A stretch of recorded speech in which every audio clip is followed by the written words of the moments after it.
que l'église qui m'a pas comment l'église de Jésus-Christ sur la terre. Le prophète Simon qui manque beaucoup de respect à lui. Nous avons un monopole à Bonzamba. Papa Nabiso Tata Honda. Et pas ça qui prend d'accord. Oui, Tata Honda fait. Il fait un grand homme de Dieu, hein? Un homme très charismatique. Est-ce que ce frère est en matin il n'a pas de mana ayemba qui oh nzembo le musuni. Non, mais nzembo nzambe. Ah, on est bien nzembo nzambe. Cette question on a photo na nzambe. Ah, ce nzambe mom taye baka soke comme yakala, to comme yasi.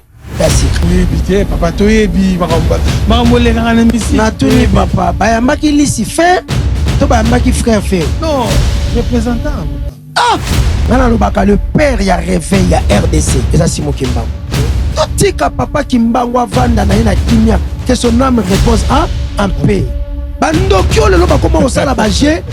Oui, je les appelle tous des sorciers. On va commencer à le bagé à prophétiser. On a prophétisé na kombo Kimbango. Kimbango mutoye la kabiso le baka. Vous invoquez des démons. Ça c'est pas Kimbango. Répentez-vous. Est-ce que aux courant que collègue nayo homme de Dieu a eu un album moko boye zo bouger mon kilo pétage d'abord par respect pour mes collègues nangate oh ah ça papa non c'est moi oui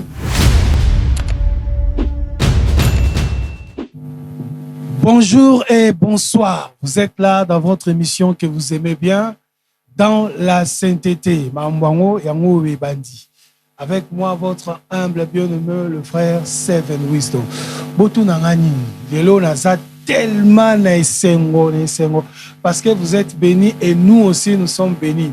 Poto Yambi, un homme de Dieu terrible en action et à parole. Bon, en fait, pas trop de commentaires, nous allons passer directement à notre papa. Bonjour ou bonsoir, homme de Dieu. Bonjour, frère Seven. Bonjour. Bon yes. Yesu azobate la biso. Longo église ya bato nzambe. Saint-Esprit azokambe église na. Shalom à tous.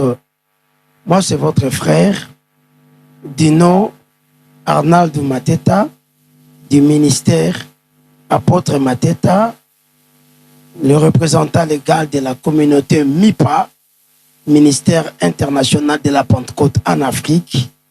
Oyo et sikana yango eza précisément awa na Luanda. Quand on a thème na biso to lobela lelo désordre dans l'église oza yango vraiment to kota na katina qui juste un peu o pesa biso mo muke parcours na yo. Donc avant Jésus jusqu'à ce que oyamba ki Yesu et puis jusqu'à présent quoi poto banamba mo. Gloire soit rendue à Dieu. Na botami na papa Kombone Jean Mateta Kanda.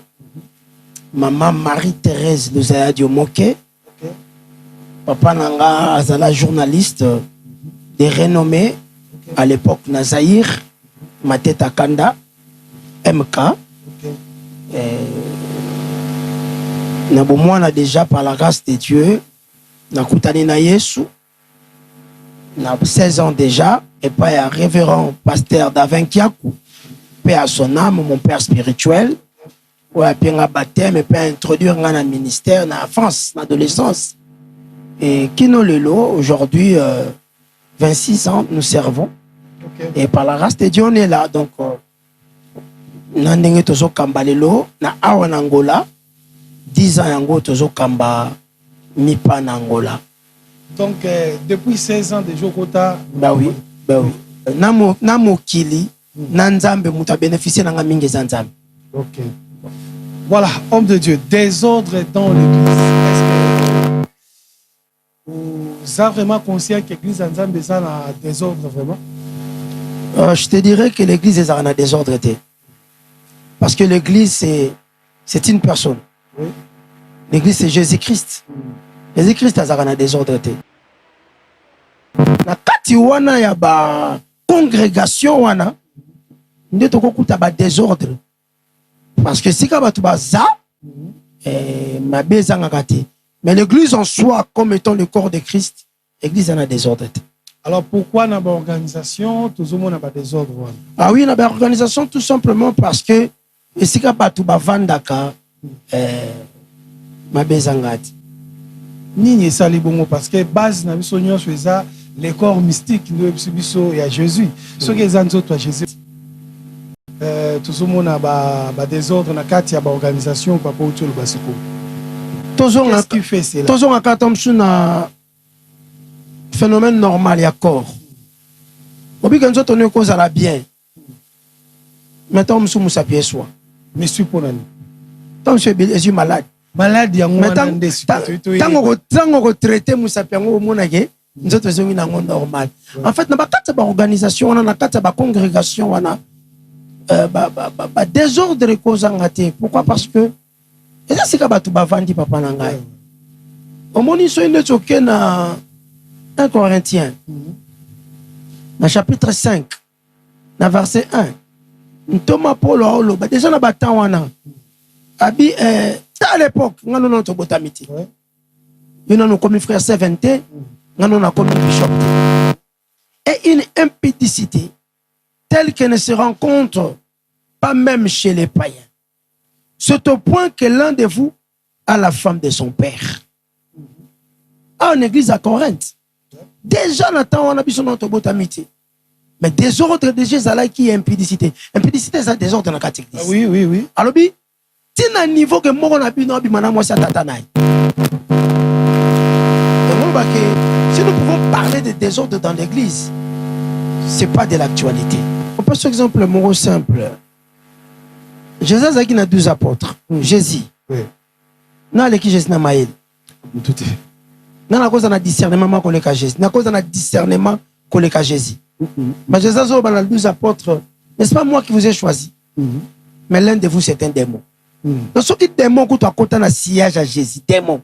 Il parlait de Judas. Alors, il est un démon. Il est un démon. Donc, ce qui est démon, quand tu as un sillage à Jésus. Bon, le long avec l'église n'a bichou. Ah, mais ça raison, papa, quand même, on interprète à l'ati, ma belle, à interpréter, puis le bosseux, puis proton. Mais ça, mon papa. Oui, ça, mon papa, bloco, c'était la catégorie. Mon équipe à pasteur Ezara Bassé.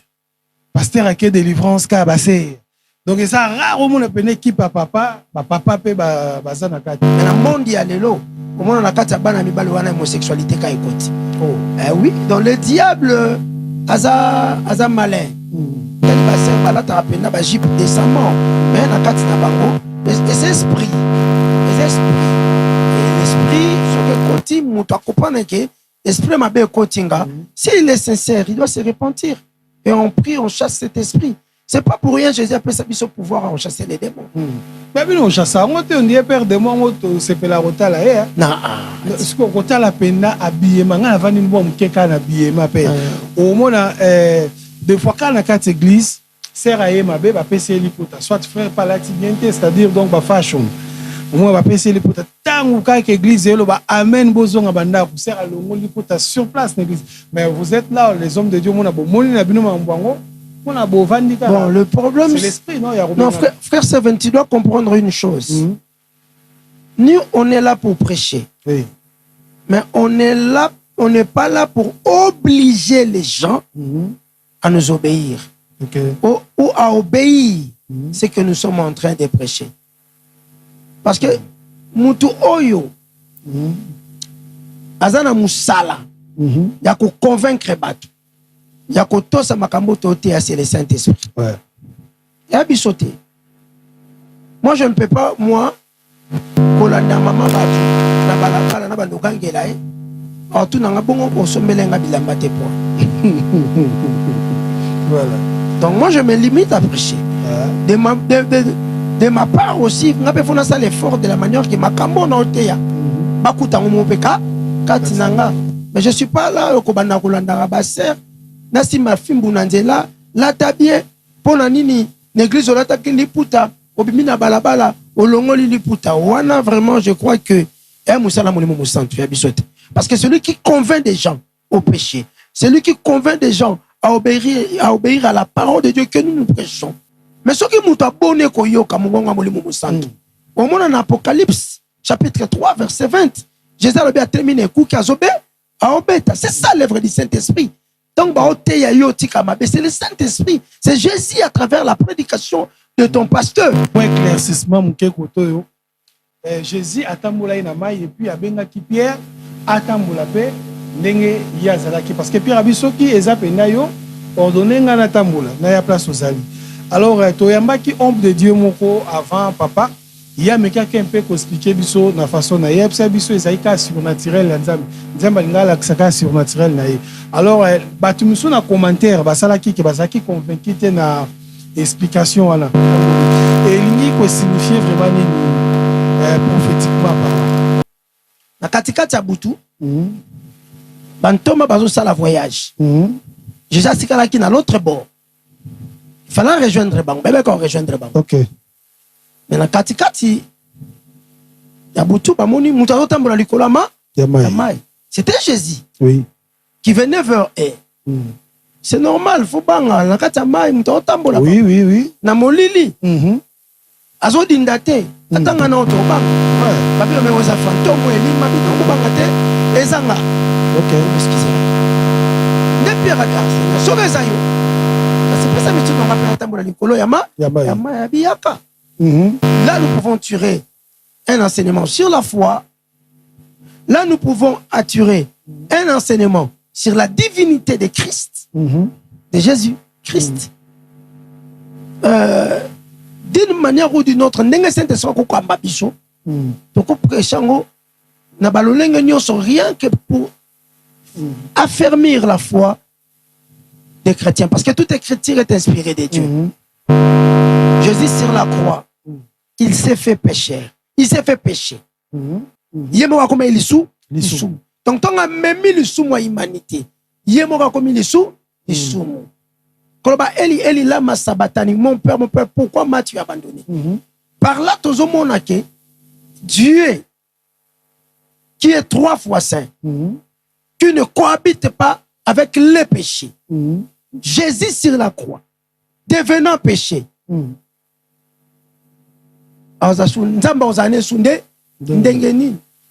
Parce que il y a un mot technique qui n'est pas biblique. Parce que la Bible est de Genèse à l'Apocalypse. Mais ce sont des mots techniques. Oyo, ils ont aussi appuyé dans la Bible. La Trinité. Okay. Dans la Trinité, nous voyons 3 personnes qui forment un seul Dieu. Dieu le Père, Dieu le Fils et Dieu le Saint-Esprit. Baza divisé te ba mutumo moko. Basali penza memo moko. Allez, Yesu kokoma lisumu na ekulusu. On comprend que akabwani na Dieu le Père, na Dieu le Saint, na le Saint-Esprit. Po bango ba kofanda te na lisumu. Yesu atikali yemoko amemi ngambo moki ya mokili. A se sentir kasa abandonné. Oui. Mon père, pourquoi m'as-tu abandonné?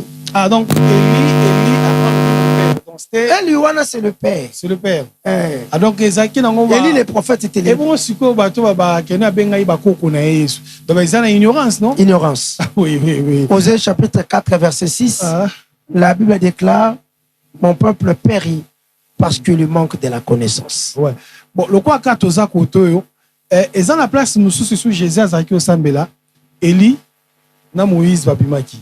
Alors, bateau suko baloba na biso keno, excusez-moi, pour na loba penda parce que nous avons besoin d'être éclaircis. Bateau baloba que Simon Kimba Waza Saint-Esprit. Parce que tant bazo prier ayaka manifestaka. Suko et puis ils ont bat bandima. Théo ayaka na démon. Oh, c'est pas le prophète Simon Kimba. Le prophète Simon Kimba, beaucoup de respect à lui. Le père y a réveil, y a RDC. Et ça, Simon Kimba. Mais ça raison peut-être au Luka, je can expliquer. Tous on apprend à l'aise. Ouais. Sauf qu'une église qui manque pas comme Anine. L'église de Jésus-Christ sur la terre, par son envoyé spécial, hein? Simon Kimba. Ba papa ya kala, ba koko ya kala. Ba yebi ke Simon Kimba wate ya Jésus. Oui. C'est pas pour rien ba komango. Elle ko ngana na bana nga lelo. Bebi ke na ote ya Yesu. lobi nzambe commencé la nga ba bikamwa na kufi banu ba na nga lelo ba ko mikolo ba ko bisa ba génération na simani apôtre Matata ba na côté ya biso ye Yesu totika papa Kimbangu vanda na ina kimia que son âme repose en paix bandokyo lelo ba comment osala ba je oui je les appelle tous des sorciers ba comment osala lelo ba je ya ko prophétiser on a prophétiser na kombo Kimbangu muto yela ka biso lobaka vous invoquez des démons ça c'est pas Kimbangu répentez-vous croyez au Seigneur Jésus-Christ que Simon Kimbangu a servi sinon vous irez en enfer. Ok, homme de Dieu. Tozong a place il y a tentation ko bossa na te ya wana to sisi ngote mais loko kotika kuto na ngi surtout percer muke. Ba grand prophète. Il considère nga 3. Tozong ala nous toke nazi. Toke non nazi. Nazi. Bon nazi un homme de Dieu kuna oyo natanga. Obaleka kala. Wasikote. Wasikote. Ah. Bon, toke ndega na pays. Polo na lingi pende sa la Bible. Non, to na Israël. Toka na Israël. Les 3 prophètes so baleka kala. Na kata Bible ba prophète nyoso natanga na kata Bible na ndima bango. Pisaka 3. On natanga na kata Bible. Non, na Israël. O baleka kala. Te baleka kala na Bible. Pona libanda ya Bible ngana. Non, baza na kata Bible, baza libanda ya Bible. So ina kata Israël na kata Bible na Bible. Libanda Bible na bango ti. Ah. Singana bika na kata Bible. Oto en Afrique papa. Na kata Afrique. Ba prophète. Simon Kimbangu. Oui. Simon Kimbangu. Na ntoma ya Nzambe. Obaleka Simon Kimbangu. Aidi na bala. Papa Sikatenda. Et bon, papa na biso Tata Wonda. Et pas ça qui parle pas. Oui, Tata Wonda pe. Parce que nazala na bato bazala ne pembeni. O ba beta masolo na ye. Il fait un grand homme de Dieu, hein? Un homme très charismatique. Il y a une cité 3. Mais c'est quoi, ni père yundi bien facilement parce que c'est difficile. On est naturel ba pour ba mais on le bien avec facilité. Les choses spirituelles, c'est spirituellement qu'on en juge. Ok. Voilà. Mutazana monopole ya bonzamba zakati papa na. Est un homme spirituel na zakami na bokebi ya ko loba mabe ya bato ba basaila nzambe surtout liboso na ngai. Ok. Voilà, tous on a besoin de 3 tentations là. Tous 4 tentations à richesse, lobi place sur que Satan ça. Au petit moment lobi phrase mon lobi ça impoli comment un audacieux impoli. Voilà. C'est bon Jésus a refusé. Achake kana place na. Mais a refusé pour Satan l'accepter. Acheka na place na refusé te acheka na place na. Ko refusé za lokwa boye. Yeso mukolo nyonso. Acheke kana na place na. Soki ko refusé comme si mutu ba kabelo loko ya zalaki na ngote, te loko ya zaka na ngote ya boyite nzoka nyonso za Jésus. Acheke kana na place na. Ngala ko fele to loka acheke kana na place. Mais pourquoi Pecha m'a rappelé na place na? Ça dépend de l'homme hein. Muto azo comprendre que mbongo zaka un instrument ko sunga yepo asala musalo nzamba pesa ki ako s'attraper à tenir baba na portugais consultation ako se pertibete je sais pas non tamuna ngo papa oui nako ni ete za biloko esala makamenga na za contre était un apologète un défenseur des saintes écritures donc na za contre biloko tana na homme de Dieu moko ya loba comme un pasteur ou un serviteur de Dieu, chaque cas est quoi et ça le la nzambatinde limbongo. Donc c'est-à-dire si on a un problème moi ya maladie au sambi la pona yi de nzambongo nzambatinde liyo. Si on a par exemple un problème moi ko lekeli aye devant homme de Dieu donc ça occasion nzambatinde liyo au zambongo. Ceux qui ozo senga no bambongo tena ba bloco wana o kufa pauvre. Alors dans lingi envie à papa sur wana. Atanga yo na Bible ni. Bon, biso bangisaki biso tanto okakiango mais lokola zamara mulem sous théologie ya on lingi yo papa. Oye bisaye. Après ça biso ce verset biblique nous avons appris Mamouya Zolba. Donc c'est faux. C'est faux, archi faux. Nous avons reçu gratuitement, nous allons donner gratuitement. Yo mona Pierre a sengambongo, a sengana nimbongo. Pierre rempli d'onction, azotambo na nzela, baotanda ba maladi, elili na pamba. Ce tout mutu abiki, a sengana nimbongo. Ah, autant comme koto, na souvenir na eloko mo li super. Est-ce que le système peut te revoir au monde les hommes de Dieu? Au télémi liboso, ozo olobi penda que non à partir à l'élo, mbon oignon surtout ezaya mukie et kota na panier. C'est-à-dire na portugais to ba moeda ba mbongo mabende et kota na panier. Dans la ligne ba offrande mo banda de 1000 tilikolo. Oza na se et kota na panier. Est-ce que bona eza biblique ou comment? Parce que tout le monde a une place moko na Bible Jésus dit mara libonza mo ya muke. Mais ce que biso on dirait na ina aider place wa. Ouais. Nazonga nan. Ouais. Omoni mama na oyo apesaka libonza. Abia libonza mukiete. Apesa nyonso oyo ye azalaki nango. Za libonza mukiete. Et quand la mukie pona bato mbongo bazalaki wana. Mais pona mama ne zalaki nyonso oyo ye azalaki na yango. Tikala mpiaka. Soki mama na zalaki na ba million, alinga opesa million. Mais o apesi 100 kwanza na apesi nyonso oyo ye azalaki nango ke asa susota na mbongo ko somba maite so abimi na culte. Yo muto opesi $100 oza na ba milliers de dollars. Yo na ye to boy na bisote. Mais nzamba otala muto na apesi nyonso oyo ye azalaki nango. Eza 100 kwanza nyonso. Eza 100 kwanza na miso abatu. Mais ça libonza mukiete. Mais c'est-à-dire alors to pesa nyonso. Non, to pesa nyonso te mais to pesa kana considération. Ya o nzamba za pona biso. Que chacun donne comme il a résolu dans son cœur. Dans son cœur, oui. Car Dieu aime ceux qui donnent avec joie.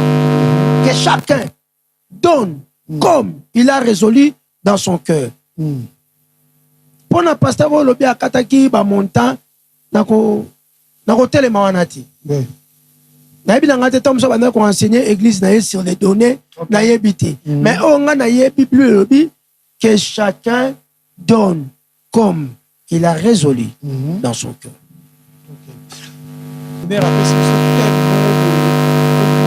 Donc, intimidation. Voilà, intimidation. Donc, moi, peut-être que moi, écoute, soyez ce biman de Génie. Moi, l'aime sous sous. Moi, à zone, je t'aime, mais tant que des fois, vivre au ya, le but boya, bobika, batailler pour au monde, babikité, batailler pour au monde. Est-ce que ezalaka nini, ezalaka sentiment ou Saint-Esprit aboinaye ou bablo au monde? Bon, d'abord, son fils de Dieu, tous ceux qui sont conduits par l'Esprit de Dieu. Beaucoup takatia moutouana, boania, parce que c'est aussi l'esprit de l'intelligence, de la connaissance et de la crainte de Dieu. Ceux qui bozo kuta déjà na katia thème moutopia, ba plaisanterie. Mais habite esprit na zo campagne. Soka wo kamba mana mulimo musantu. Na thème ya pamba mutu ayoki. Amisungami déjà kutafanya koyo kolanda. Donc misusu si réellement beaucoup takabate mo antomo na ngopi na wanga nati. Photo mito ibaka ke molimo ni nazo kamba bango parce que derrière toute chose il y a un esprit. To yamba kite disons to monaki l'église moko na otanga kombote yamba ki artiste musicien na to yebié wana kota na kombo le frère Ferry. Bayambié, balekisi même liboso ayembi ayembi penda ba gangi ba mais donc ça qui fait penda donc ayembi. Bon, est-ce que ezamabe bien ezamalamu obenga nani frère Ferry? C'est frère à Satan. Papa toyebi papa toyebi makambolenga na misi na tuni papa bayambaki Lucifer to bayambaki frère Ferry. Non, représentant. Ah, c'est quoi ça bon? Représentant nani? Non, pas pour représentant ya Nzambe. Botika mambo. Mutana bozo benga représenter Lucifer. Yesu akufa pona yesu pa makila pona ye. Est-ce que pasteur akobenga un être humain représentant Lucifer? Ton frère en Christ pendo aza et aza pela ba tu pas Satan. Bongo Satan a fait. Otika mamoko papa na ngai. Non, Yesu akufa po na mutu wana me bo livrer pas ça. Na tuni bongo Satan faire. Est-ce que faire tant matin na produit mana ayemba ki o nzembo ne musuni. Non, il m'a nzembo nzambe. On be nzembo nzambe. Donc mais le problème alors ezaka pas faire été. Le problème eza l'église, sore ezaki na frère mususu. Ya na kati église et que asala ki likambu moko boye pasteur oyebi. Mais sora ye au l'excès directement en adoration te. Mais le roi ezaki faire directement fois les cas. Malgré tout yeba ki ndenga tambola ki bani. Atambola ndeni papa. Papa to yebi. Totika juger par défaut. Ya c'est vrai. Oyebi ni nyosa kana ye. Mes frères posent la guinée, était papa, mes frères. Frère, bongo toke mamoko na cité Bethel. Ba frère ba matarate ba yembarate. To pose le même cité Bethel. Et pas pasteur Moïse Mbi. Est-ce que kuna ba frère ba matarate ba yembarate? Amemi ka ngamu nyo mo so benga be frère frère. Asa chrétien. So asa ki chrétien te. Ayo l'église de réveil. C'est ba magi Lucifer te ba magi ndeko na yo ba magi mu. Loko asa ndeko na biso to ka na biso ba sens interdit. Ça c'est interdit Denis. Non, ça ba titre album na non ba titre album. Moi musala na ye. Ah non, papa, ça ndeko na biso. Toko yo rapper musique na ye. Ya bon, so na tuna. Donc ndeko faire soka ye na église ba bengana. Non, ko bengana te. To tuni kaka so to. Bon ba sero ba teka na babar. To ba kana église so bengana. OK, voilà. Bon le roi pour communiquer ko to pa itoko taramba mona tuna mona.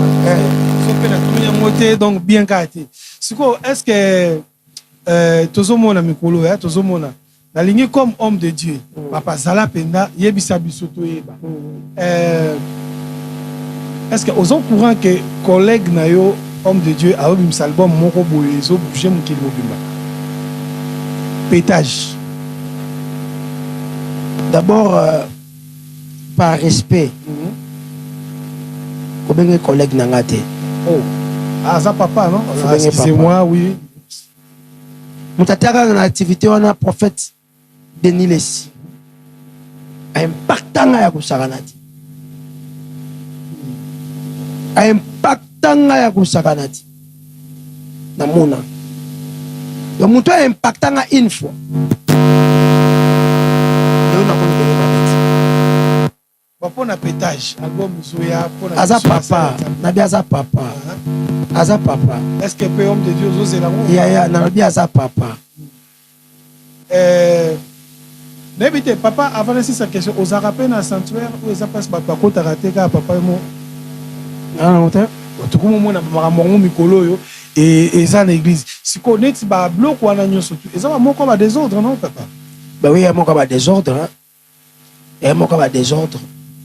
D'abord nous devons rester biblique. La différence entre l'ancienne alliance et la nouvelle alliance. Je ne parle pas du Nouveau Testament et de l'Ancien Testament. Non, non.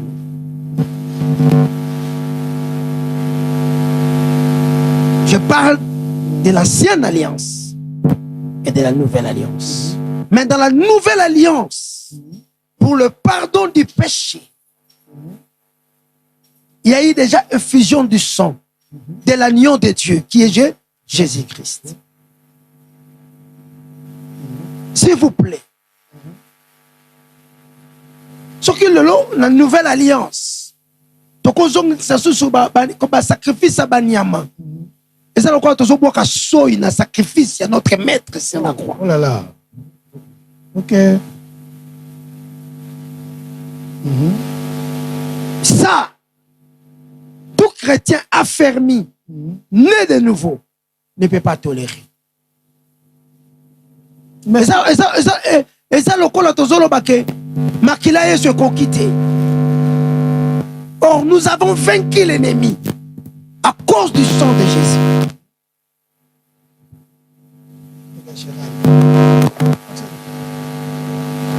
Bon avant, pasteur Assala Moussala, il faut là là-bas. Moi, je parlerai de l'ephod.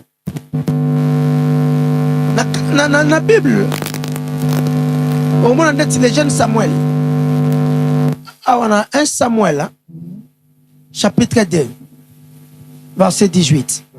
Le Samuel a dit qu'on colle un ephod. Il était tout le temps na effort na effort de c'est une panne en lin oyo ba prêtre babandaki kolata lors il y a une activité religieuse. Tu vois? Oui. Ce que alingi a l'activité moko qui a trait avec les sacerdoces, bana kolata effort. Ba roi pe bana kolata effort. Ce qui a sala musalamo na trait na sacerdoce. Au moment na 2 Samuel chapitre 6 14 je crois. Au moment que de konabiso David a la tapé ford dans la même arche na Jérusalem. Nous allons lire ça. Talana 2 Samuel. Au moment le jeune Samuel, 1 Samuel chapitre 2. Le jeune Samuel faisait, verset 18. Samuel faisait le service devant l'Éternel. Et cet enfant était revêtu d'un éphod de lin. Quand il faisait le service devant l'Éternel, il était revêtu d'un éphod de lin. La mission éphod est une panne en lin. Na moment il y a service. Samuel à l'époque un simple lévite. Il faisait le service devant l'Éternel. Il était revêtu d'un éphod de lin. Et ça qui peut roi peut banakolata. De Samuel 6:14. Babi, David dansait de toute sa force devant l'Éternel et il était saint d'un éphod de lin. David dansait de toute sa force devant l'Éternel et il était saint d'un éphod de lin. Donc on a Samuel au service devant l'Éternel avec un éphod. David dansant devant l'Éternel avec un éphod. Donc, c'est ça qui est l'amour bandaki kolata te pona ko tambola nango. C'est qui est l'amour bandaki kolata ngona ngonga oyo mutu azana musala ya kosala liboso nanza. Donc ça non mabete hein? Mabete quelque part. Parfois c'est la mutu délivrance akalati. Te za kaka te kavon c'est la mutu délivrance akalati ngo. Ah na zotali sa tangu nini bandeko la kolata ngo. Tokoki ko limiter ba foi ya batute. Mais lelo na kati ya doctrine na biso ba chrétien. Pas na bilamba na biso. Est-ce que Jésus zo yoka bilamba na biso. Surtout que na Romain. Ba biso to la ta Christ. Maloba nzambe elamba na biso yango. Donc pour na sala muntu délivrance na pose faux de te. Na pose taliti te. Miel te. Na pose miel te na lati Yesu na lati maloba nzambe. Bilamba na biso. Na Colossiens. Non, pourquoi? J'ai Jésus en moi. Na Colossiens, bilamba na biso. Et ça l'humilité, l'amour. Na Éphésiens, bilamba na biso. Et ça les armes de Dieu. Vous avez un code d'idée parce que l'autre là, Tolanda qui sous pasteur Sabi, a un code yako sololana prophète mususu. Nzambe mutape ça. En ce cas, devant l'église. Ceux qui téléphonent na bangwana, ils ont un code. Problème était. Alors, on va na téléphone na bango bazana ba 243, bazana ba 0033. Bangoka. En tout cas, on a des codes. Si on ba biloko to mona na moment ba délivrance ba ba prière na landa homme de Dieu moko ya sala ndenge nini. Abisa ateya na stade. Ateya na stade azote abisa ba to bomo melanga lobby tambo ya mabele yebisika bovandaka na ou bien yebisika bosalaka. Bochango na enveloppe et puis bo s'aimer quelque chose là ngala ko déclarer. Nous ne pouvons pas limiter l'esprit hein. Non, on a expliqué papelo au mona katwana. Asale lokwana et tango ye assemblée ndenga lobaki a déclaré ndenga déclaraki. Siko eloko ekamusaki biso par exemple ngai eloko ekamusaki amemi ba enveloppe nyonso to ye abisi ba tukeno na omema ba enveloppe na boko surtout na bosani papier moko boko ma problème na bino na papier wana na omema ba papier ngo na okessemble ngo na montagne. Donc tango ye biso to saki média to saki pembeni wana namoni azui ba enveloppe nyonso asuki ba papier nyonso ba zelo nyonso na ba ni nyonso wana azui kambongo atindi ba protocole ba compter mbongo ba pesi montant OK azaki satisfait te na montant ya zakozela atiango pembeni siko esi nango ya zimbongo atia na poche alinga ba siko protocole atunye papa et bon siko ba mabele na ba papier okomisa yi ba sawa na sana on tout bango so ibwaka ngo so kikuna na ba enveloppe wana bwaka ngo so wapi ainga boka bité tiango penda peto tumba parce que ko pungwe pe na mupepe mutamoni. Est-ce que ces choses là ezalaka nango ba fantaisie ou vraiment ezalaka spirituel ou bisa muntu kezo mabele comment ba problème nous sans papier mais souvent on senga na ba billet identité ya muntu oyena photocopie na yo tiango na enveloppe au même na montagne. C'est comme si Jésus na makambo onyo surtout azo sur la place ba spectacle comme trop. Est-ce que n'était papa sur au courant ou ngam naza libanda? Bon, premièrement, je te dirais que le Saint-Esprit n'est pas limité. Nous ne pouvons pas limiter le Saint-Esprit à Kamagamutunakata service, mais Bakamuto comme ça en doctrine. Nous tous sommes sur mon papa moka salaka service en quelque part. Et pas bien à peine en salon quelque part. Attention, papa n'a sala on était vraiment conduit par le Saint-Esprit. Azoka pe mabela batu akena pe ko samela. Oh wana sala on a le koso na ye na ba aventure na ye. Est allié, on ne se moque pas de Dieu. Ce que l'homme aura semé, il est moissonné. Est-ce que banzembo akalape zala? Nemo kanande. Est-ce que banzembe zala banzembo ya kaleleka déjà ou bien nzambe zala banzembo sika? Normalement banzembo ngo ya nzambe bayembela ngate bayembela nzambe. Ndeti question na fotu na nzambe. OK. Mais banzembo ngo bayembela nzambe. Bayembela bisote. Sur nzambe mo mtaye baka soke komi ya kala to komi ya sika. Mais nzambe nyonso on a rappelé banzembo alelo banzembo nyonso na moni ke so edenga na pousa lisu na présence nzambe ata bayemba ngo tonga na bota makate soki na kati nango c'est pour la gloire de Dieu. Ah bien fini. Voilà. Et ça les kamomoko papa ngako loba peut-être échappa ki mukie o kiko loba page onga na ko loba ka ezake génération oyo tozolinga sukotanga bibliothèque on a comment je peux dire un instrument, un outil. La Bible nga na Bible nga na kata téléphone. Na otanga téléphone te na otanga maloba nzambe Bible langa na kata téléphone. Matthieu 7:7 ya téléphone oyo. Yango peka Matthieu 7:7 ya livre. Oui. Dans un format nyoso yoso tangue la Bible, que ça soit na téléphone, que ça soit na ordinateur, que ça soit na livre. Totanga na makomi nzambe. Négligent. Non mais to comme la Bible tina ba format ba téléphone mais to tanga ngoti. Non, papa révolte ses alliés. Mutu azui théologie à sisika la mama église. Ou pasteur. Donc eza soutenir zaki na kalanga landi parcours à papa. Papa lobi ke obanda ki banda 16 ans. Mais pour pas consacrer papa 8 ans. Non, tu as déjà consacré à 16 ans. Oh, vous comprenez bien. Je ne comprenais bien. Pas consacré au pasteur pendant 16 ans. 16 ans. Nous avons une église. Nous avons 18 ans, nous avons 300 membres dans Kamba. Oh, na koli na mambo. Le kamno lo bakaka to tanga makomi. Nyoso to luko, so to komi ko tanga makomi. To éclaircissement. David azoloba, ta parole est une lampe à mes pieds et une lumière sur mon sentier. Apocalypse c'est l'obi. Heureux c'est lui qui lit et qui écoute les paroles de cette prophétie. Totangaka. Surtout comme tanga la prophétie par excellence qui est la parole de Dieu. Et qu'on batte la biche na ba désordre alléluia. On moni remède na désordre na église. On a la copesa. Et que tu revenir dans la lecture de la parole. Que ce livre de la loi ne s'écarte pas de ta bouche. Médite-le jour et nuit. Et ben n'est pas la bino yango ko ina c'est parce que au moins les mususu Bible kana momo ngote ya ndo banjo préparer.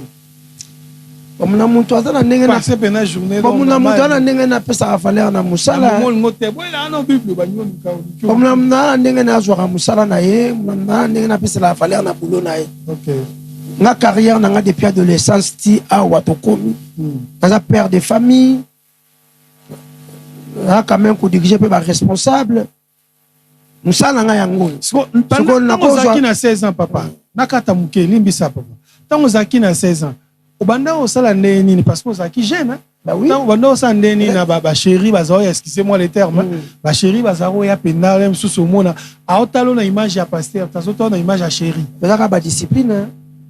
Siko aider biso pe biso to soit quand même façon. Ezaka d'abord ngai eloko tinaka ke na tambola mingi na ba discipline. Nanaki ko respecter bakasi. Pasteur na ngai. Ajo ya peselenga confiance. On a comme que si on a sali les sous mon boy. Donc vous allez obliger, vous allez obliger donc de confesser pas naï. Voilà kala mais si vous venez de sous banga ma. Donc que nous confesser pas naï, on décevoir rien. Ah mais voilà na kala te père. Si quoi ça soutien? Sur les assoutés. Au côté na chambre no sengi bolimbi sinan kolo. Et c'est soutien eza que nous na ke papa na ke tout bila masum. Teng biso ko tout est entre vous les hommes de Dieu. On a habité. Dans le banga. On appelle to limita musique nzambe be masanga emelama. De fois pe mutake bala akapesi masanga. Siko na masanga na musique eza malamu to eza mabe na pona biso ba chrétien. Bon, premièrement on répond on a tina libala mutake bala pesi masanga. D'autres est biblique. Mais famille non so basé dans la forme la bango ya do ya d'autres. Soyo ke bala mwana bato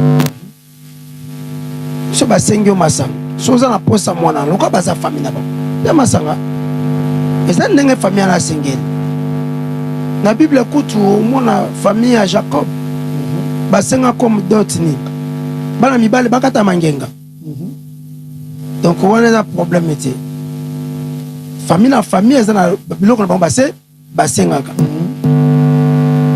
soki basengi masanga pesa o masanga so na ndako no mila masanga te wana eza yo mais papa ya mwana banoko ya mwana basengi masanga comme dot ya mwana na bango local primis pesa o bango basengi. Nous ne devons pas exagérer dans d'autres choses quoi. OK. Voilà pourquoi la Bible doit être comprise par la race du Saint-Esprit. Na ndenge na biso batuté. Oui. Par l'aide du Saint-Esprit voilà. Pour éviter ba dérapage mususu. Quand même mais dans ce que tu as masanga ya mabete parce que nga na ote kawa lingia somba sombina eza peka nde moko kotiki papa na portugais to za na ngolati uma cause non tena d'affaire qu'on a autre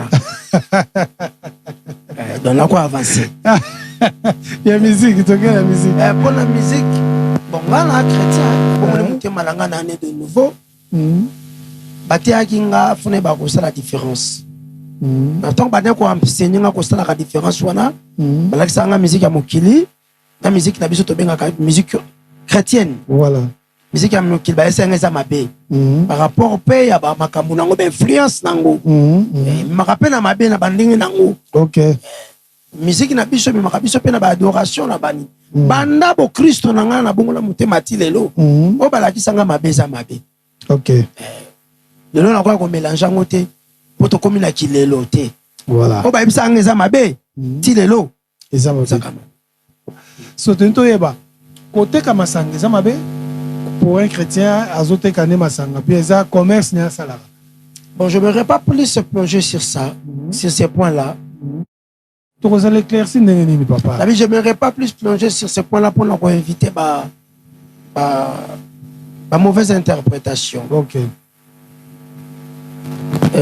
Tout est papa. Tout est permis, mais tout n'est pas utile. Ngai bonde na abu. Soinga na fungoli bar. Ezande. Non, fungoli no restaurant ba ba lia maison pe kapana ba bar. Ezande. Kata na restaurant nga so no teka masanga. Ezande. Mais moi na ngo asa na bar nai. Ana restaurant na teka masanga. C'est pas pour autant qu'à l'homme chrétien. Donc bengane l'église te poisa nango ateka ba. Mais ezama lisumu bien za lisumu te côté ka masanga ba ba mela po ba lango. La Bible baloba ce qui est caché est à l'Éternel. OK. Ce qui est révélé. Ah bon les caché papa. Siko soki côté kama tena nazo répondre yo ya seven. Et mon kil mobi mezo talangai. Na za pasteur asimanda côté. Oui oui. Je dois peser mes mots. na kamaba na église mais na lisumu papa yo kanali ezali ko lisumu ko yibeza lisumu oui masanga hein masanga na ko bana lo moko simple tozala mayele lobi na apprenage lo moko oui c'est pas nyonso o nzamba lobi na yo to nzamba lakisi yo nde yango ka yo foloba. Il y a des choses que Dieu te dit pour dire. Il y a des choses que Dieu te dit pour toi. Comme la masanga. Eza mabe pour na ba Christ. Comme la masanga neti biso na doctrine na biso to mela masanga te. Okipe koteka masanga na biso na doctrine na biso to mela masanga te. Siko mutu ateka masanga. Soka ye l'église na benga na. Te me relaxer eza mabe non papa. Ngala relaxer kasi na zo bati. Tant que je moni déjà, et ma comme une église, même si je na cheli boso na bino banzela mi balé, la vie ou la mort, le bien ou le mal, m'oblige à m'outer. Ah bon. Écoute les souverains. Donc en un monde na lo baka boyi. Conscience à moko fait ça. Et ça. Pour quelque part, toko bana ko martela ka bilo côté, o Bible commande ngo penda yango te. Biso to yaka kato pano ko beta ngo sete pa bato nga il faut na défendre que logo oyo Bible ko e koma oh Bible koma te na to so ko prendre nga na comprendre na on te papa na ko par exemple moko simple ko pa ko la mafuta ali sum non ba ko te so pa ko la mafuta te so yo na ba tire no boye o memeli sum est-ce que Bible koma ma mafuta non et bilo mususu o masanga Bible avec ça net biso on comprend ta Yesu ye moko azake lo muso lo bien en proverbe mais na katimini explicite on a ligne réponse à to bimisa on a proverbe mais na ye baraka mais na doctrine na biso papa lo bien doctrine na biso bate ya biso to mela masanga te na doctrine na biso nde papa lo nga bate nga bo siko ngai na yeba ozasko na mwana ateka masanga mais oteyaki ye oyebisaki ye conscience na ye esala nde papa olobi bon siko mwana wana ndenge azoteka masanga akangisi fin du mois na ye dimi ayeli papa ozwa ngo obi ozwa misa masanga te papa doctrine na biso apekisi masanga papa ya ye na dimi masanga papa toti koza ba hypocrite ko toti koza ba hypocrite papa na toti aye na dimi ya musala na ye masanga papa aye na dimi yo sunga basala nzambe sunga musala nzambe un peu de vin yo ka souci voilà là c'est au message l'apôtre Mateta voilà papa to sungami tellement tango tentation est là papa là ça va côté il y a impudicité tango est là papa on ça la ndé au longa au but même si ça fouiller est-ce qu'on a papa fouiller neni ne peut permettre non yo mon père ses réponses fouiller ndenge nini pour biso to fouiller ata to landa papa ndenga fouiller yogurt ko za liboso na ya kitoko na soko simbi ngo to chongo na mnoko te oyoka kuna ngoti OK bien que bato mususu à cause de dérapage na bango ba abandonner usage naturel de la femme. OK. Ce qui est-ce que l'usage naturel de la femme et ça que mobile il faut abimana mos na la sima. C'est ça l'usage naturel de la femme.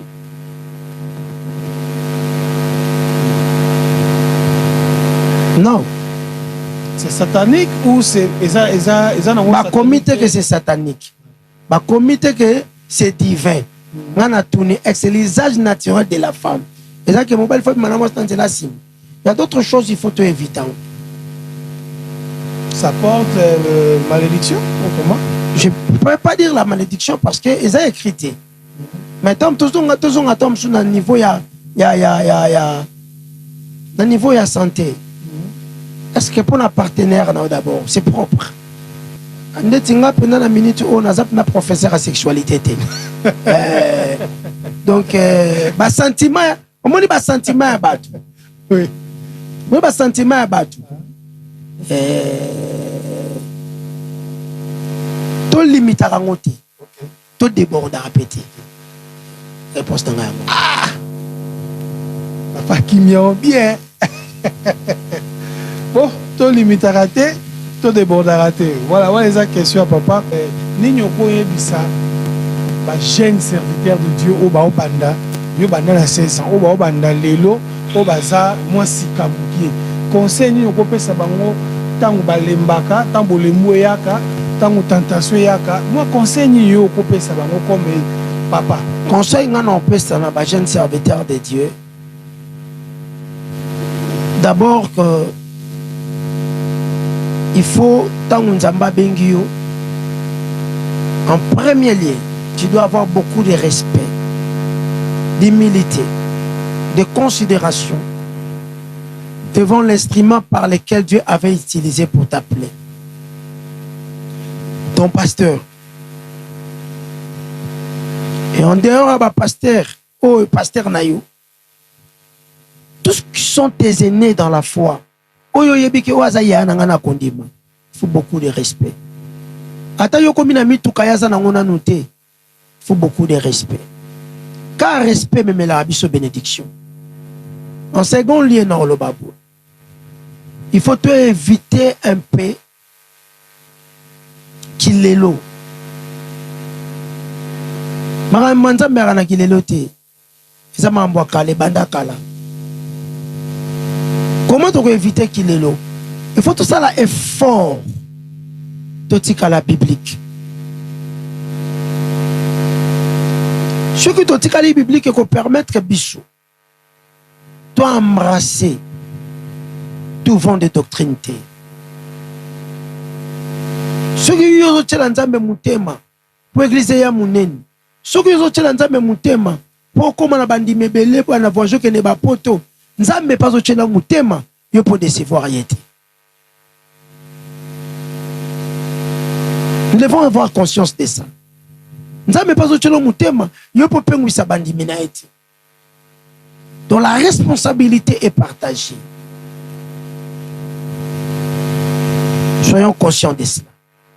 Merci. Dans le moment où il y a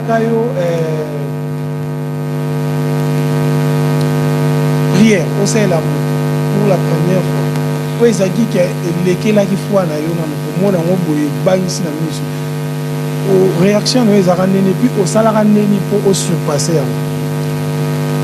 Nazonga kana prière. D'abord on a et puis au zonga kana prière pour il faut bon ezalaka na kati église. Ne comment ka appelle ça témoignage na témoignage no monique ezalaki côté ça esprit de mort et banaki ko poursuivre famille na ba. Nana ki étonné na ki na foule. Papa d'avant téléma à cinq frères Arnaud. D'abord, j'étais étonné parce que l'ancien Bazaraki à l'époque, l'ancien Dédé, l'ancien Vicky, président de la jeunesse, frère Oscar à l'époque, mais papa d'avant, c'est un assemblée pour la moto. On a dit la télémie, ton la télémie, on a dit l'assemblée pour la moto. On comprenait que l'eau, moi, il y a déjà. Qu'est-ce que j'avais fait? Nazonga na prière, puis nazonga lisusu kaka na makola papa d'avant. Mon comme ça on était déjà na Camonia. L'église Momons Olivier. Camonia na province Kassai occidentale. Na mission mokuna. Non te ya non te église moko munene. Na tombola loboko bobi ki mu pepa loboko na ngeko ici bato nyonso baki na ngamba loboko.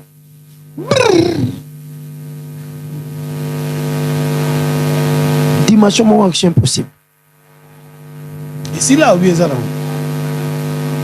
Yes, soit ça. Voilà. Yes, soit ça. La place dans le congrès est là. Mais vous yes, soit ça. Amen. Yes, soit ça. Ok. Pourquoi yes, soit ça, c'est que c'est bon. Voilà. Qu'est-ce que j'avais fait? Dans son cas, sur la prière. Donc, quand Dieu t'utilise, il faut toujours revenir à la prière et être humble. Parce que ce n'est pas un. Est-ce que le ministère à papa déjà est là? mbongo pene belé na likamo ozumbongo belé mais na nzela ya mwanzali ozumbongo il a déjà ah voilà zo mbongo réaction no première fois ta mozwa mbongo lekela yo moi azonga na ka panzam jara moi mukete zonga na ka panzam ata voiture oh voiture a problème te voiture na so lix le karata lix de non voiture so mama nango na sema nango pe susu pour la première fois papa moi vertige muke ya non bongo voiture mbongo bimeli ona no simba te ndeti voiture ali boso to na koti auto école bandimi ba monike na koti auto école to na silisa baso melanga voiture ali boso voiture yango to zaka na problème on église na tekango parce que mbongo na chene église deuxième voiture mbongo mo utaki bona makambo wangu na somba kango na moment ya confinement tant to comme na achat parcelle et maintenant ko zanga mona bakisa mbongo moko nataki voiture wana voiture te ba bloté est-ce que déjà arriva papa ozo ngosambeli la mutu na kunga ozo ngaka to sana mwakala kamoko pene bimeli yo boy ningisi yo pe ko ndima mukelo ozupe moi est-ce que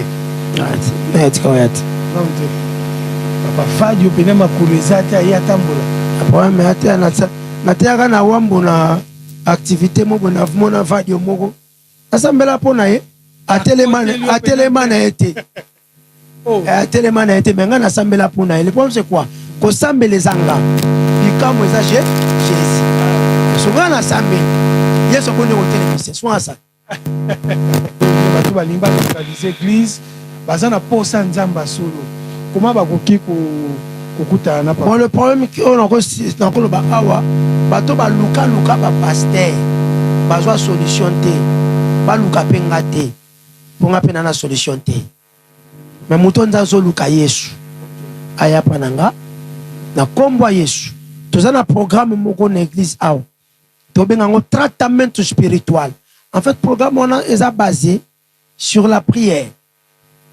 Nous mettons notre foi en action. Numéro de téléphone, tous en Angola, plus 244 925 374 684 au Bengi aux Zouangainas. Référence, puis tous en Rocha. Rocha, Bazaka na Luanda. Et ça entre aéroport na Gamek. Ils sont tous en Rocha. Rocha triangle. Bato ba uti nzela aéroport. Bo banzela ma bord. Bo ba bati cabino na Rocha triangle. Otuni église mipa. Ba ola kisayo. Voilà. Toko mina souk émission na biso. Tu sais peli na présence à Moutounion surtout. Alors homme de Dieu nyon so toi landi biso mutu nyon so toi sepeli pour ça la contact na biso ba contact nyon so toi ezalo des fois homme de Dieu makambo lobi et convaincre yote des fois yo po lingo lobela na ndenge na yo interprétation peut-être peut convaincre yote alors contacter biso to kokutana c'est facile ba commentaire na yo ba réaction na yo tindela ngo biso et ça la vraiment le bienvenu. Nous profitons aussi à saluer tous les hommes de Dieu balingara Yesu. Hein? Ok. Nous profitons aussi à saluer tous les hommes de Dieu na batunyo soto mitema mabe ko balinga pe évoluer grâce à Nzambe za nabino et puis le prophète Denis Lessi topesio mbote sikozali pétage tozozelango toujours et puis la maman prophétesse la bouche autorisée maman Angela topesio mbote et puis l'ancien tobenga quel ancien le général Miezi topesio mbote sikozali na bato nyonso to balinga émission na bino ngoyo Nzambe apambola bino tukutani à la prochaine fois. Ciao ciao.